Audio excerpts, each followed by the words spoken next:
Welcome to Tulsa Titans, highlighting our local business leaders who are making a difference. Very excited today. I've known Joe Moore for a long time. He is the president of Moore Fitzgerald Funeral Homes, and he was a physician and an oncologist for a long, long time. Joe, how are you doing? Great, Kellen. Thanks so much for having me on this morning. Can you start us off by just telling us a little bit about yourself? I'd be glad to. I was born and raised in Tulsa, a graduate of Edison High School. I'm an only child. My grandfather and my uncle started Moore Funeral Homes back in 1932 at the location at 14th and Peoria. But during most of the 90-now-year history of Moore's, my father was president of Moore's, and it was under his guidance and leadership that Moore's grew to become Oklahoma's largest funeral provider. We have 6 locations, 4 that are named Moore and 2 that are named Fitzgerald. As Tulsa grew, my father had the vision to build new facilities out in the areas Tulsa was growing into. So the original location was 14th and Peoria. Then he built the East Lawn Chapel on 19th Memorial in the 1960s, and he built the South Lawn Chapel on 51st Street next to Memorial Park in the 1980s. Then he bought the Graveside Funeral Home, which he turned into Rosewood Chapel in the 1990s, and then he purchased Fitzgerald just a few months before his death in 2011. So, as I say, we have 6 locations. When I graduated from high school, I went to Southern Methodist University in Dallas. And at that point, I had a decision to make whether to come back into the family business or go into medicine. And I really thought at that point I would be better off going into medicine.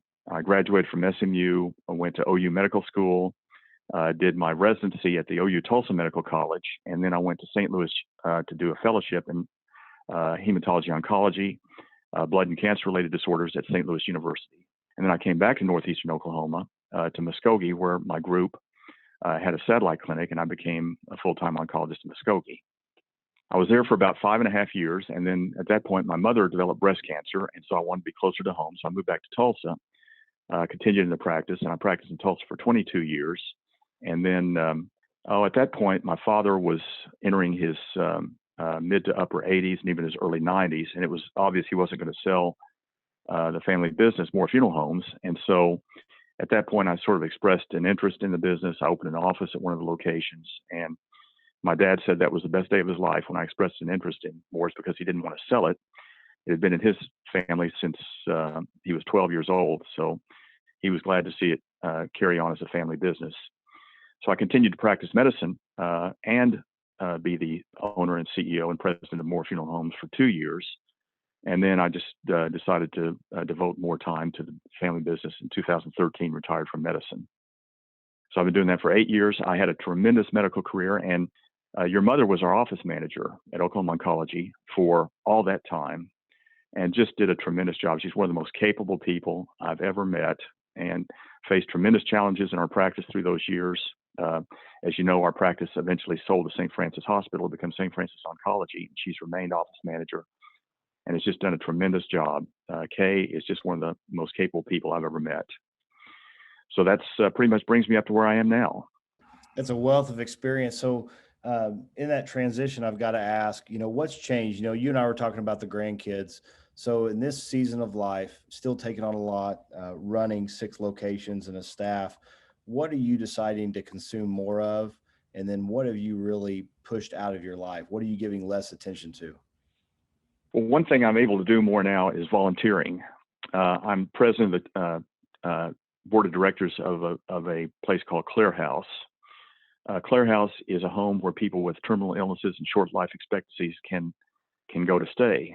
And Clare House fits an unmet need in Tulsa because there's really no other place for these people to go. Sometimes the family just doesn't have the time to care for them at home.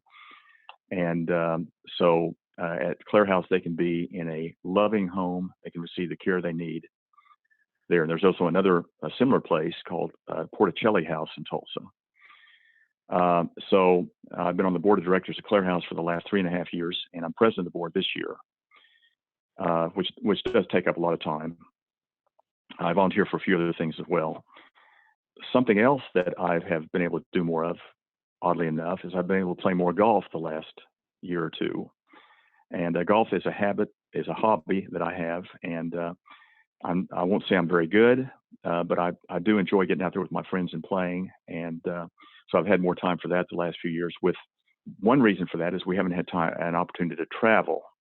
I really enjoy traveling. I've had the opportunity to take a lot of great trips to Europe, Hawaii, Caribbean, Alaska. Love to take cruises. We've taken 13 cruises, and really been all over the world with that. But the last 2 years, the cruise lines have been shut down due to COVID. Also, having grandkids now, they assume a higher priority. So if we have an opportunity to spend time with the grandkids versus travel, we're probably going to pick the grandkids. I've had a little bit more time to exercise as well. I consider golf to be a good form of exercise, and also try and get in some pretty good strenuous exercise every week for at least 3 hours or so a week. Some things I'm doing less, as I say, are traveling, and I'm doing less commuting, because going to the committee meetings, I don't have to drive across town anymore. I just come in and can join a Zoom meeting, and that makes things go a lot quicker as far as having to save that driving time. Yeah, I've noticed, some things I really love face to face. I like interacting with people, but for certain meetings and just knocking out agendas, some of the digital technology can really be a time saver. So we have more time for other things. Yeah, I agree. And it really is great when it works. And just to be able to walk into the computer room and sit down in front of the screen and have a meeting is certainly, probably saves me at least a couple hours of driving time every week. So I do enjoy that about digital technology, and actually became pretty adept at setting up Zoom meetings just because I wanted to be able to get to see my grandson up in Baltimore as often as I can. Yeah, that's really cool. When I have to travel, I use that, or I get to do some FaceTime with my kiddos and see them rather than just be on a call. It makes a difference. So I'm Yeah. curious. We talk about being effective, being a specialized physician, and then at the same time, president over a multi-site organization of any kind is a lot of work, and it's a lot of specialty. What is one thing over the years that's helped you be effective? Well, one thing that I learned that I do every morning is I recite several things that I want to remember to do during the day. And these are things that I've either been instructed by other people in the funeral profession, or that I've just learned, or maybe I heard from my dad, or maybe I just learned, from being in the business. But for instance, one thing about being a president of a company is I remind myself to inspect and not expect. In other words, I don't think a leader of a company can just expect things are going to go perfectly, but I think they have to be watching and vigilant and so forth, and make sure things are going the way they want to. And I think that's particularly important in my business. I'm sure it's very important in your business as well. People associate events that are associated with a lot of emotion. They remember those events very, very well. And so people remember everything that happens at a funeral. And so we want things to go perfectly at every single funeral.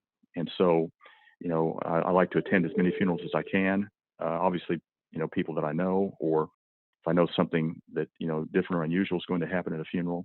But, there's a lot of technology that goes into funerals these days. People like to see the video tributes, the slideshows while the music plays. We webcast a lot of services, so people, thousands of miles away from Tulsa can just click on the internet and see the funeral that way. There's a lot of technology that way. So there's a lot of things to watch to make sure that they go the way they're supposed to. But I remind myself to do things, even like if I drive a family car, to make sure that the car is clean both before and after I drive it, that it's got enough gas before and after I drive it, that the seat belts work. I always like to remind the staff to take our DVDs and CDs to the church a day before the service, so the church staff can test it on their equipment. And we like to test those CDs and DVDs on our equipment before the service to make sure they work right. I like to remind the ministers and speakers of the service to stand at the microphone when it's going to be webcast to make sure that they're heard during the service. There's just a whole variety of things that I remind myself to do every morning, just to try and see that things go as well as possible. Something else that I do every morning is I recite 1 Corinthians chapter 13. And in my mind, those are some of the most beautiful words ever written, apart from the words that Jesus himself spoke. And I think that this gives me a good attitude for the day to kind of keep things in perspective and so forth. No, that's wonderful. It sets, a positive, optimistic attitude. And then it looks like the pattern of saying those things over and over again, have they at that point just become top of mind, or almost habitual? they kind of do, but it's important, I think, to remind myself every morning to do those things. And there's probably 50 things I remind myself to do every morning, because keeping them, at front of mind, if you will, really, I think helps me make sure that I'm going to do those things during the day. And I think if I didn't do that, they might just sort of, fall by the wayside if I wasn't, real conscious of those things every day. I love that you test everything ahead of time, every single time. I'm in the technology field, and no matter if it's brand new, if everything's set up the way it should be, when you're dealing with technology, sometimes things go awry, and it's out of your control. And so it's always good to just test ahead of time and to have a backup plan. Yeah, you're right about that. Technology can be really frustrating sometimes, and as you say, things don't always go exactly as you think they're going to. So the best way to do it, the best way to really is test it ahead of time on the equipment it's going to be used on, just to see that it's working that particular day. Well, I do. Going back to some of the challenges you talked about at Oklahoma Oncology, just in the medical profession itself, with some of the changes and the way things are paid for, and those allocations being moved over to larger hospitals. I know the challenges you guys faced, and even present day in the funeral business, right? With the demand on technology and the expectation from your clients. What when a season's particularly challenging, what gets you out of bed in the morning? What's your why? Well, I have a pretty strong uh, desire to try and keep the business as a family business. I was told that when some businesses are owned by large corporations and things like that, things become less personal. And so of course, my name is on the business, so I'm right up there in front.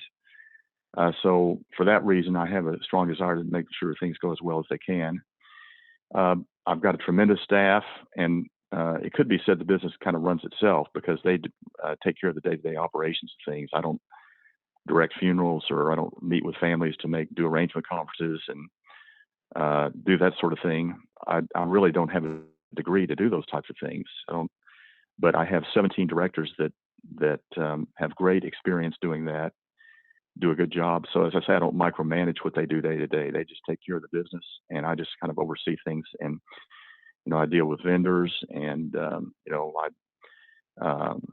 involved as much as I can be. But as I say, I just let them take care of most of the day-to-day operations, and I just want to make sure I have the best staff I can possibly have. So I know that you are in the same way as president of Newave, that you have to make sure that your staff, you may not be doing every single business step every day, but you're involved in overseeing things and making sure that things overall run smoothly. No, and I think that's an important conversation. I mean, with a lot of people starting in business, they're kind of responsible for everything, and there's certain things they're really really good at, and it can be hard over time to delegate those things because you know how you would have done them, but you can't accomplish the most important things, or like I say, make the main thing if you don't trust people and delegate to them. Hmm. Exactly. Exactly. So you hire good people, and then just kind of a matter of overseeing what they do. Well, and speaking of good people, so one of the things you and I talked about, I kind of teed you up some questions to look over was, as you've gone through your career, who are people that you admire? So are there several people that really had a impact on you, and what kind of impact was that? Well, I had, as far as just modern history, I'm a great admirer of Winston Churchill. I think he was a great leader during World War II, and he resisted tyranny, and his attitude of never, never, ever quitting, never, ever giving up, was something that I really admired and respected. In the My hobby is golf, and so the golfer that I admire the most was Jack Nicklaus. Jack Nicklaus has the record for the most major PGA tournament victories. The major tournaments are the PGA, the U.S. Open, the British Open, and the Masters, and he won 18 of them, and has an unparalleled record. But more than that, has been married to one woman his whole life. I'm told when you meet him, he's a very nice guy to talk to and meet, very personable, very friendly.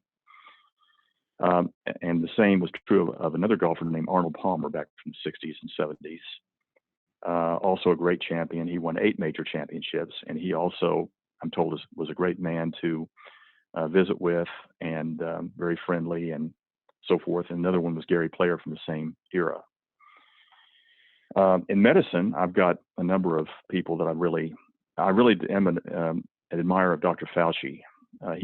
He's gotten some good press and some negative press, but during my entire time practicing as an oncologist, he was a high-ranking official at the National Institutes of Health, and he always made good decisions, it seemed like. And I know physicians in the public health realm have had a lot of challenges during the COVID pandemic.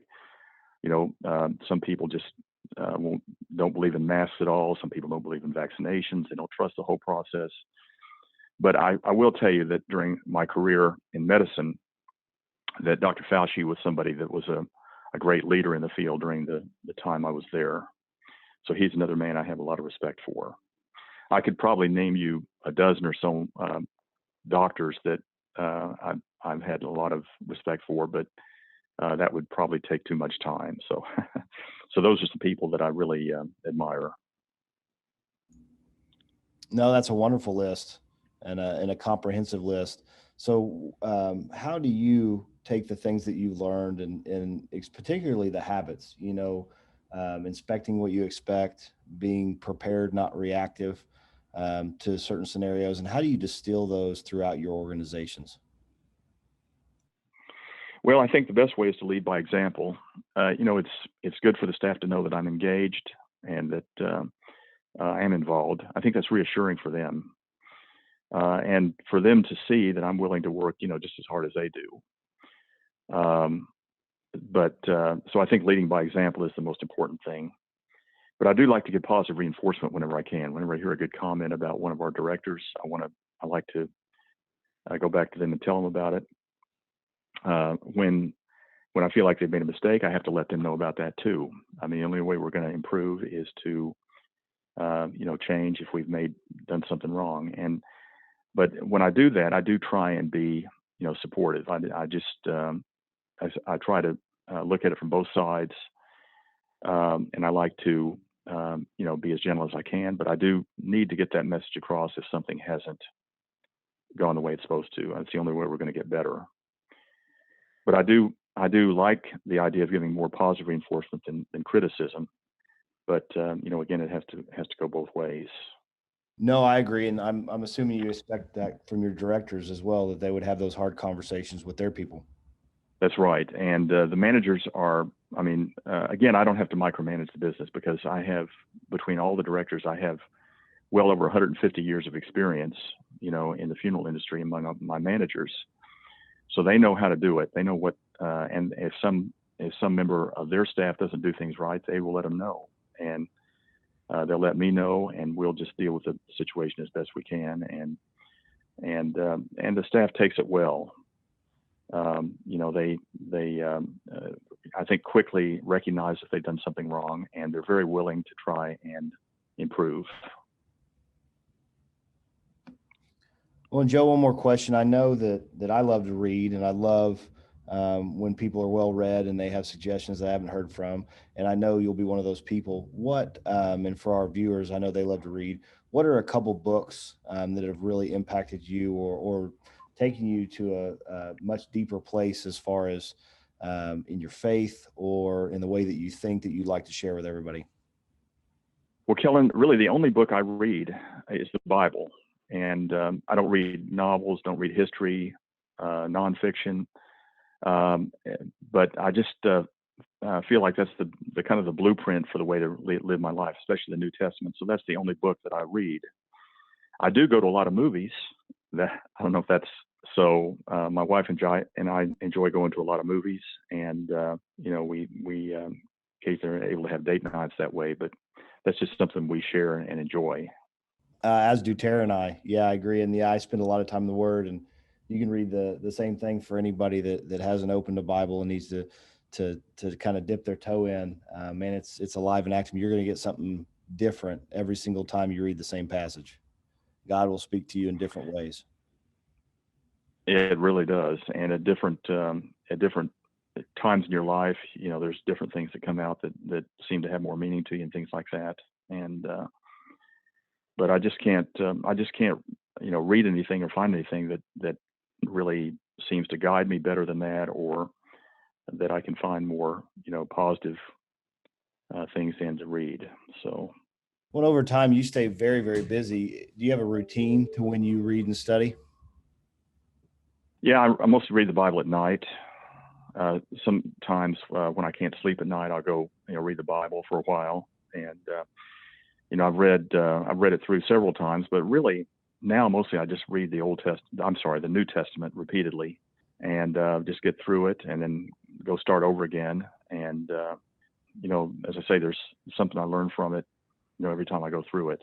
I just haven't found anything else that really interests me that much. I do still read some medical information, medical literature. I have on some websites. I'm still interested in medicine and so forth. But as far as just picking up a book and reading, the Bible's the only thing I read very regularly. It's wonderful.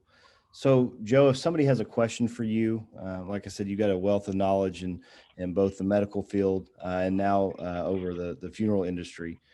What's the best way to get a hold of you? Well, I can be reached. I spend most of my time at our Rosewood location, which is the phone number there is 918-744-1202. I'm in and out of there because since we have 6 locations, I'm traveling between the locations quite a bit. But if somebody leaves a message for me, I can call them back if they call that number.